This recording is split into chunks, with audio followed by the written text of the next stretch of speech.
If you're doing MA Economics, one career confusion is very common. Data analytics में जाएं या policy research में जाएं. And in today's AI age, the question becomes even sharper. Which path pays more and which path will stay relevant? Short answer, in the early career stage, data analytics usually pays more. But the smarter answer is AI has changed both the careers. So don't compare them like old job titles. Compare them by the skills that they are currently rewarding. First, data analytics. Data analytics roles are closer to business decisions. Companies need people who can work with data, find patterns, build dashboards, run models, and convert numbers into action. For economics students, this is a natural path because you already study statistics, econometrics, regression, probability, and economic reasoning. But here is the AI age reality. Basic Excel work, simple charts, and routine dashboarding are no longer enough.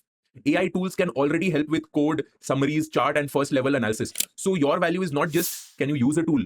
Your value is can you ask the right questions? Can you clean and check the data properly? Can you understand what the numbers really mean? Can you separate correlation from causation? Can you explain the business decision early?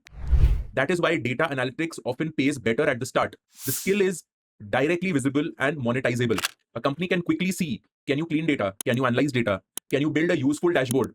Can you use SQL, Python, or R and BI tools? Can you turn analysis into a decision? If yes, you become useful very fast.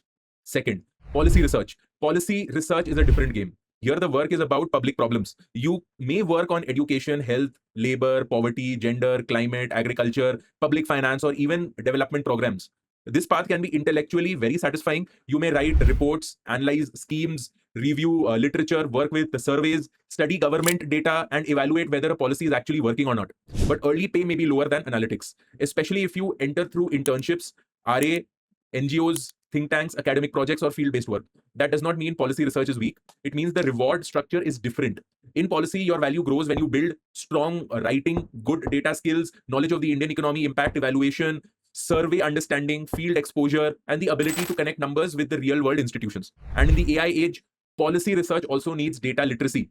AI can help you summarize documents, review literature, and structure your research. But it cannot replace your judgment about context, evidence quality, field realities, and policy trade offs. So the better question is not only which pays more, the better question is which skill stack are you building? If you like coding, dashboards, business problems, product data, and faster career movement, data analytics may fit better. If you like public issues, writing, developmental questions, field realities, evidence, and long-term policy impact, policy research may fit better. But for MA Economics students, the smartest strategy is don't choose too early.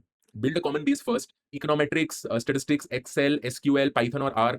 Clear writing and AI literacy become very important. These skills help in both the paths because today even policy research needs a lot of data, and good data analytics becomes stronger when you understand economics, incentives, institutions, and policy context. So the final answer is early career salary data analytics usually wins. Long-term depth and policy impact, policy research can be a very powerful alternative. AI age advantage goes to the student who combines data skills, economic thinking, writing, and judgment all together. The best students don't choose blindly. They build the skills first, then they choose the path. Their work feels more meaningful and the market value is also very strong. At EduSure, this is why we tell MA Economics students, don't only prepare for entrance examination, start understanding the career paths your economics degree can actually open for you. Because the right MA Economics path is not just about admission, it is about what you build after admission. All the best.